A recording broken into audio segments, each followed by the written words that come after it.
Hi everybody and welcome to Module 6.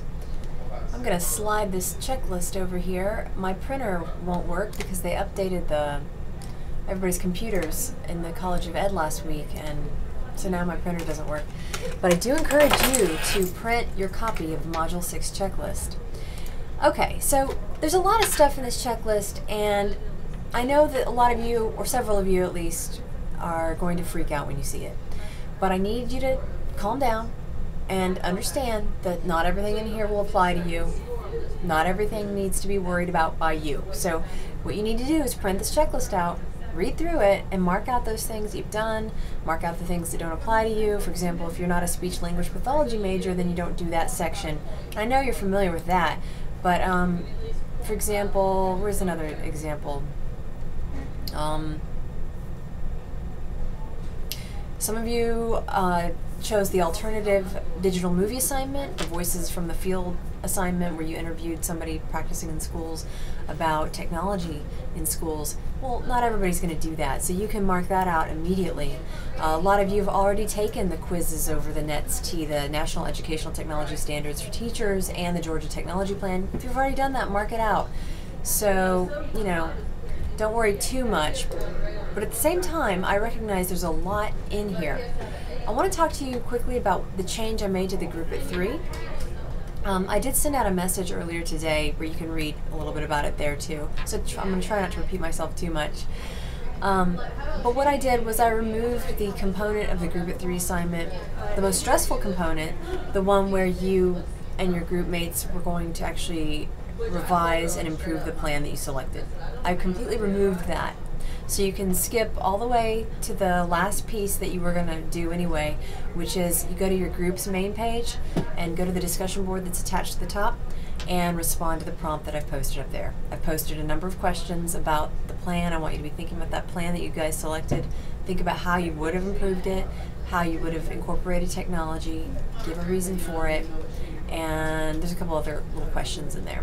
So respond to that, or do an initial post and then 2 follow-ups. So I've lightened up that assignment. I've removed the group element. I mean, if nobody responds to you in the thread, if nobody responds, then that's fine. You know, do your initial post. If nobody else in your group does anything, don't worry about it. If they do respond, then you want to respond to their posts 2 times if you can. Okay, so do your best with that, with wrapping that up. As I alluded to in that message earlier today, I know that there's problems with that assignment. Its heart is in the right place. You know, revising a unit plan in a group with other professionals is a good thing, and it's something you'll want to do in group planning in schools. And again, the intentions were good, but I just think in execution, that assignment, it is difficult to do group work at a distance. Not that it shouldn't be done. I'm not giving up on it.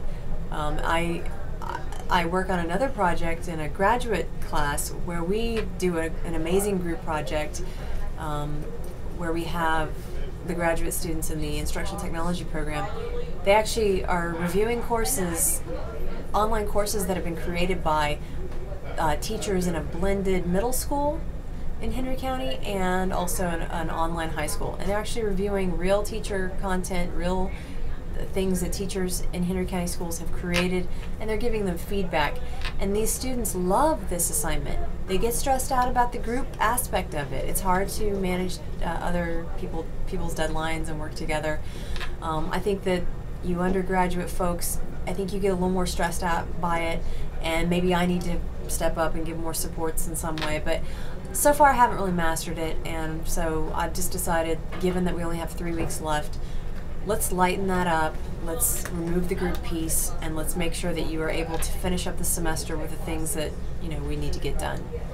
And I just typed up this checklist, and it has a lot of stuff in it, but at the same time it's doable, so you want to make sure you pace yourself. You've got 3 weeks of class time, sort of, you know, regular class time to do this, plus you have a week for Thanksgiving. I'm not saying you have to work during that week, but if you count that week, you actually have 4 weeks. I'm counting that week myself. I'm going to be working that whole week. If you need help, I will be around to help. You can call me, email me, text me during the Thanksgiving week. That's fine. So again, group of 3 should be pretty straightforward. You could get it knocked out in a few days in the beginning of this module, and that would allow you to move on to other things. You also want to create a concept map. The concept map will kind of give an overview of your sorry. It will give an overview of your own self-assessment in terms of technology integration. What are your strengths and weaknesses? What are the areas you can work on? What are some goals you can set? What are some things that you can control in the environment when it comes to using technology in the classroom? Because there's a lot that you can't control. And I know that a lot of you are concerned about that. I've been watching your progress video journals, and several of you talked about that. You know, it's a great idea to integrate technology, but what if my school doesn't have any, or have any money, or has a terrible internet filters that block everything? And these are all fabulous considerations, the realistic considerations that you need to be thinking about. And you're going to be looking at a document called the Essential Conditions. It's a document that has basically the things that have to be in place in order for you to be successful in technology integration. So you want to look at that, and not all of those things are within your control as a teacher. And so you cannot be blamed if you don't have the most amazing technology enhanced classroom, in the future or in the present. A lot of you are in the classroom right now.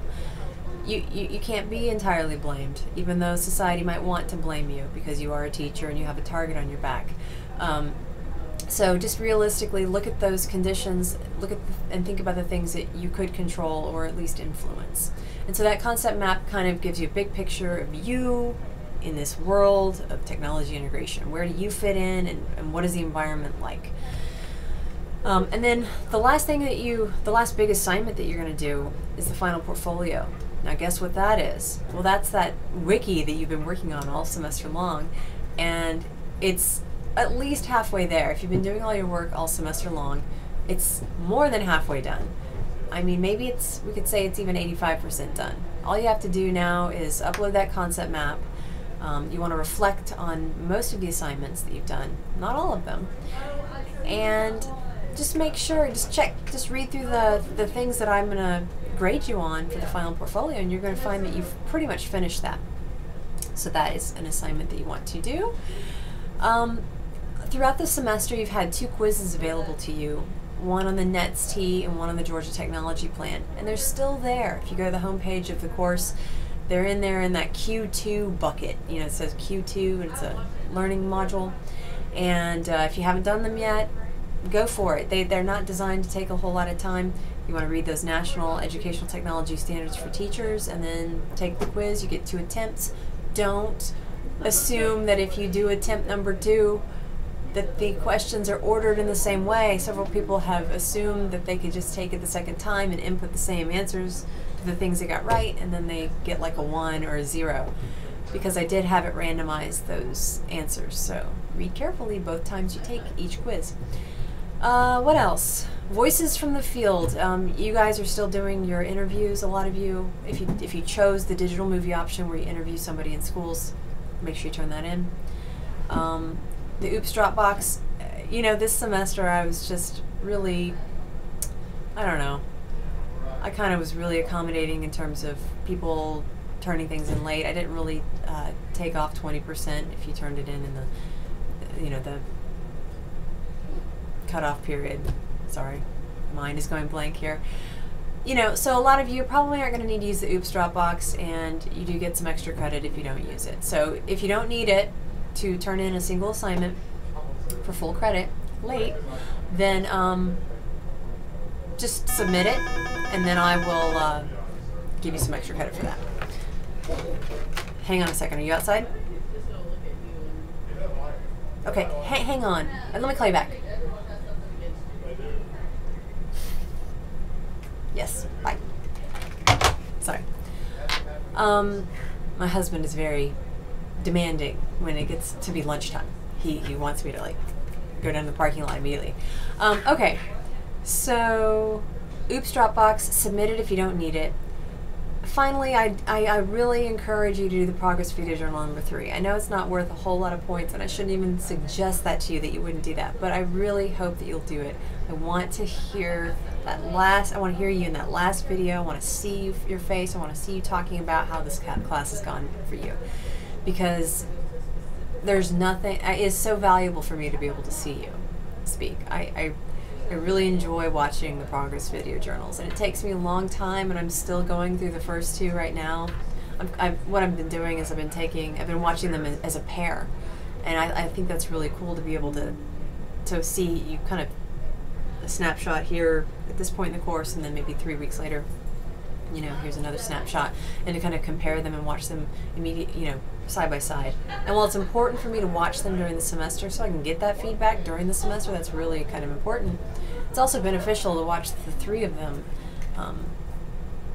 as a series, to see if there's any change, or to see if things kind of stayed the same, or if things got worse. So I've been enjoying that, and I really appreciate it. I hope you will do your last progress video journal. Okay. What else? This is like the longest module intro video ever.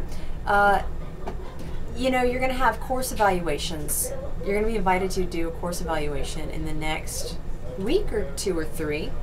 And how that comes to you, I'm not quite sure, but basically you're going to, in your MyEWG email, you're going to get an invitation from somebody in the DDEC, the Distance and Distributed Education Center. That might be Matthias Maraboto, that might be David Lloyd, it might be Jason Busbin. It's probably going to be one of those 3 guys. Some stranger is going to ask you to do your course evaluations, and you're going to think this is spam or this is a virus or something like that, but it's not. So what I've done is I've created a Dropbox where you can go and learn about what is a course evaluation. I know you know what a course evaluation is, but I kind of talk about the purpose of it and the value of it. I try to urge you to do it, but the Dropbox is not, you get some extra credit just for telling me that you understand the purpose of the course evaluation. That's all that's for. I can't technically give you credit for actually completing it. Okay, that's a different thing. But I hope that by just going to that Dropbox, reading that, and then stating to me in the Dropbox that you understand the purpose, and kind of jot a little sentence about that, I found that actually increases the returns. I'll get more I tend to get more responses by having this Dropbox where you're kind of, I don't know, maybe it's just that you sat down and you've broken the ice with it and you're like, what the heck, I'm going to do my course evals. But it's easy to skip them, and that's not good if I'm to learn from your perspectives. You have the most valuable perspective, in my opinion, when it comes to building this course, designing it, and changing it for the future. And I do have some big changes for spring. I did not want to have big changes for spring, but unfortunately that group it thing, that group it assignment, it's actually an assignment based on some core learning objectives in this course, and I have yet to get that assignment stable and to that point where I just feel like, wow, this is a really great assignment. Students love it, and so do I. Well, I haven't gotten to that point yet. I mean, it's been 4 years. So that's that's my constant design challenge. So that's going to be massively overhauled for spring. It gives me a lot of homework in December over the holiday. But that's what I deserve, right? That's what I get. That's my job. So that's my intro to this last module. You have a lot to do, but you also have 4 weeks. 3 if you don't count Thanksgiving week. Let me know how I can help. Be a squeaky wheel. This is the hardest time of the semester for all of us, and so my response rate will probably decline slightly. I'm just warning you ahead of time. I'm going to try to be in here every day to answer questions. And I'm going to try to be really responsive on my cell phone. Sometimes I just don't always carry it with me, and I'm not the best with it, but I'm okay. So just be a squeaky wheel. Send me emails outside if you need to. Don't hesitate. And don't apologize, because I'm here to help, even if sometimes it's hard to get my attention. And I'll tell you, this week, here I'm talking to you on November 7th, this week I'm basically going to vanish for a few days. I'm going to try to check into my course every day. And I'm going to check my messages on my phone. That also includes my Gmail account and my Westguy account.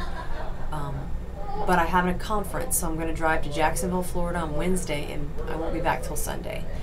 It's a technology conference, so there's going to be internet, and and I'm going to want to escape from the conference to do things on my computer. So I will be available, but less so. I'm not going to be on campus from Wednesday on this week. All right, so that was the world's longest module intro video. I figured I would give you your money's worth. You know, it's a 3-week module, so you needed a little more video, didn't you? All right.